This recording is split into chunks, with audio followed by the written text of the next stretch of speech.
So hello everyone, I hope you guys are having a fantastic day today and welcome to another video. Now, at the time of recording this video, as you can see here, it is currently September 23rd, which means it's been a little bit over 3 months since I've used and owned the newest iPad Pros. So in this video, I want to go ahead and give you guys my review and my experience of using this iPad Pro over the past couple months and whether or not I think it's still worth looking at and worth purchasing. Now, I'm not going to be going and talking about tech specs that heavily or anything like benchmarks or anything like that. I think it's more important to talk about the use cases because obviously it's going to be up to what you experience and how you use the iPad. That's going to be the most influential on whether or not this upgrade is worth it, right? So I decided to split up the review into two parts, right? So first off, the first part of this review will be talking about specific use cases that I found to be the most impactful by the upgrades. So like major differences from upgrading from an M1 to an M4.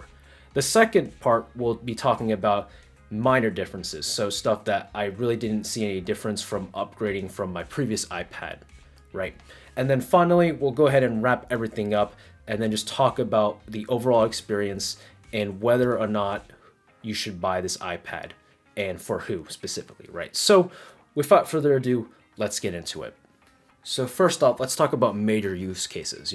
What scenarios did I find the upgrade to the M4 iPad Pro to be the most beneficial and different, right? So first of all, content consumption and, watching YouTube videos and movies. The OLED display on this iPad is a massive, massive jump, especially from the 11-inch that I've used in the past with those LCD displays. The OLED display on this iPad is a pretty big upgrade, even more than I expected. And there's two specific reasons why, and I'll get into them as we demo it. So I have some HDR content here, and let me just say this, HDR content on this iPad is just amazing. It pops in color and all that stuff. But yeah, I mean, go ahead and we're just playing it through here. As you can see here, running it at maximum brightness, it is just absolutely gorgeous. Colors pop really, really nice. And the biggest thing for me is the black levels. And it's not just because they're true blacks, but it's mainly because of usability, especially when you're at night. So let me go ahead and turn off the lights real quick.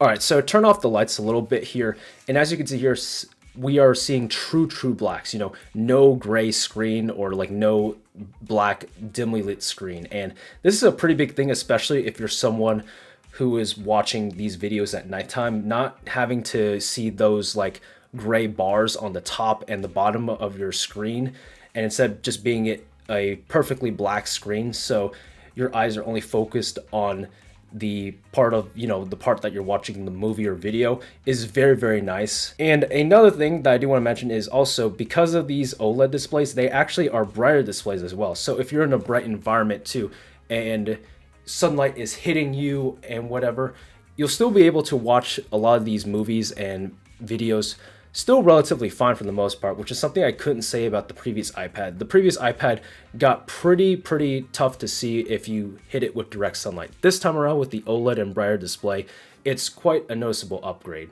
there, so yeah. On the topic of the display, let's go ahead and just talk about another use case that benefits heavily from the upgraded display, which is photo editing. So I like to do a lot of my YouTube thumbnails and photo edit a lot of my vacation or IRL photos on my iPad just because of how really nice this display is. So I use Lightroom a lot, and Lightroom for what I needed to do for editing HDR photos and making really nice YouTube thumbnails has just been amazing. I mean, being able to fully edit in HDR is super nice, and colors just pop on this display. So you can really get good with the color correction and just making sure that everything looks really good. So like for example, I have a beach that I took on vacation a couple months ago, and I absolutely love it. It looks really nice with some edits. And this is a thumbnail that I did for my previous iPad Pro video. I edited it in Lightroom mainly just to flesh out a lot of the details so it looks nice. So then I can go ahead and do a quick edit, and add some text in Photoshop and all that stuff, or Clip Studio Paint for the most part. So doing quick edits and photo editing on this thing is a joy to use, especially because of that display. Another area is drawing and art. Just to be clear, I won't go too in depth on the art aspect and drawing aspect. If you want to see all my thoughts on that, you can check my video on it below in the description. But TLDW, if you don't want to watch it and just want a brief summary, the Apple Pencil Pro features combined with the OLED display make this, in my opinion, one of the best, if not the best, 11-inch iPads to use for drawing. So really impressed by the performance here. And I guess I have nothing here, but you know, just to guys show you, right? If you guys haven't seen it, I can show up the video. But like being able to draw on this and just drawing here, the experience is just fantastic for the most part. But if you want to see all of my full thoughts, check out the video below. So next up, let's talk about performance improvements, right? And this is not just about gaming, but this is mainly just 3D graphics, or just any applications that heavily use 3D graphics a lot, such as like architecture, if you're using a lot of CAD modeling on this iPad. The updates to performance are pretty nice, and specifically the thermal improvements and the sustained performance on this thing is a substantial improvement over previous generation iPads. So let me go ahead and just show you guys an example. All right, so we loaded it into a little arena thing just to show performance. So as you can see here, if we go into options here, as you can see here, we're in the medium to high settings, but let me go ahead and up the frame rate to 120. You know, 120 FPS was available on older iPads, but the problem was that the sustained performance wasn't that great. So basically after 30 to 45 minutes, the iPad would basically throttle and hinder that 120 FPS target quite a bit. But what the M4 iPad does have is improved thermals via actual like thermal solutions. So what this means is that you'll have buttery smooth, high frame rate games for longer. And that's a pretty big update. That's much bigger than I anticipated. It's really good. I mean, the sustained performance on this thing is really good. Now, the M4 is obviously overkill, and obviously you can say the same thing with other iPads, right? The M1 and M2, in my opinion, are still overkill for the most part in terms of just like raw performance. But the improvements of thermal performance on these newer iPads is a pretty major upgrade, and actually makes this iPad feel a lot faster and a lot smoother than the previous one. I know this in my my initial review too, so yeah, I mean, really good performance here for the most part, and the sustained performance is a substantial upgrade over the previous M1 and M2 iPads. Now, I will be doing a separate video discussing about the game mode that came in iOS 18 and just talk about that and just test, see if game mode really improves the performance and thermals of the iPad. So be on the lookout for that. I'll be testing it on both this iPad and the iPhone 15 Pro Max, so keep an eye out for that. And one final thing I do want to mention real quick before we get into the next part is the move of the camera from this side, the portrait, to the landscape. And this is more of a nice quality of life update, but what ends up happening is that a lot of times I like to hold my iPad like this and it blocks the camera. So if I need to make any purchases or use my face for any Face ID stuff, I would always have to intentionally lift my finger up, just because I know by instinct that I'm going to, block the camera. So being it on the top is really nice, and it's a really nice quality of life update. Now, I don't do a lot of FaceTime calls on this thing, but for the most part, having it there is just really nice. All right, so I gave some use cases that I found upgrading to the M4 iPad to be the most beneficial and the most significant. But now let's go into some areas that I found less so, areas that I didn't find much difference in using the M4 versus the M1. So first off, surprisingly, video editing and making YouTube videos. I was really hoping that this iPad would be a massive performance difference from my M1 iPad Pro in terms of making and rendering YouTube videos. But for the most part, from what I can experience, I don't feel any difference in terms of speed.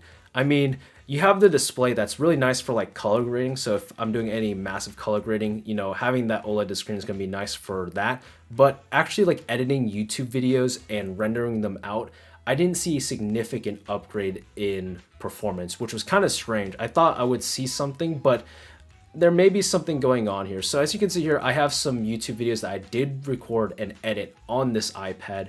And for the most part, it renders smoothly, and I can easily do a lot of my edits on here. I don't do any super intensive editing, so for the most part, it can edit videos just fine. But specifically rendering the videos out, it didn't feel any faster than what my M1 had to offer. And that's a real bummer because I don't think the M1 even has a decoder or encoder to help with the rendering process. So I was really hoping that this M4 would at least get a boost in performance here, but I'm assuming the RAM restrictions and having only 8 gigs of RAM is really what's holding this iPad back in terms of rendering performance. So unfortunately, I'm a little bit disappointed in terms of just video editing. It's not that it's bad, it's just that it's not the big upgrade that I was really hoping it to be over the M1. And on the topic of minor upgrades, let's talk about literally anything else in terms of iPad, right? General iPad things, browsing the web, checking emails, maybe, messaging on like Facebook Messenger or iMessage, or like jotting down notes if you're a student, these basic iPad things is not going to be a massive upgrade from using this iPad versus something lesser or older. You have the beautiful display here, and yes, it is a very, very nice display, but I'm not going to be opening up Google and searching up Google and it being like, oh, look how pretty this picture is. No, I'm going to just be browsing my way through whatever website I'm at and just, do whatever I need to do. For example, going on my bank, I'm not going to be like looking at the pretty graphics of my bank website. It doesn't make any sense. So like literally just using iPad for the iPad things, there's absolutely no difference for the most part. It may feel a little bit faster, but for the most part, it's literally nothing. I'm literally doing the same iPad things that I'm using on my M1 and doesn't feel any faster, doesn't look any prettier in my personal opinion, because you're not going to be paying attention to it most of the time. So I went ahead and talked about all of the use cases or all the main use cases that I use my iPad Pro for. And for the most part, I don't regret upgrading to this iPad. I mean, for the past 3 months of me using this iPad, this thing has surprised me in how much of an upgrade it is in certain use cases. The OLED display, Apple Pencil Pro, especially with its extra features to help with drawing on the 11-inch, and the sustained and thermal performance of this new iPad for gaming and 3D applications make this, in my opinion, still the best 11-inch iPad Pro that you can purchase. Obviously, this is a pretty substantial upgrade, especially if you're someone who really takes advantage of that hardware, right? But if you're someone who just uses their iPad as an iPad, right, just, browsing the web and doing general iPad things, right, this thing still, in my opinion, is still absolute overkill. You are paying way too much for a device that literally is going to serve as your cookbook. Obviously, you got this entire future-proofing kind of thinking, but the iPads last so long that, in my opinion, even getting an M2 or M1 is going to last you for years and years. So I feel like just purchasing this iPad for future proofing is a little bit pointless in my personal opinion, just because of the longevity of the iPads have been stellar. Now, in terms of like upgrade advice, I think that this iPad is worth it if you are coming from an A series iPad. So anything that came before the M series or any current A series iPads like the 10th gen or the mini, I think you can justify upgrading to this thing. I mean, not only are you getting the beautiful display and the extra performance and the new form factor, but you're also getting all the M series goodies, right? External display support, stage manager, and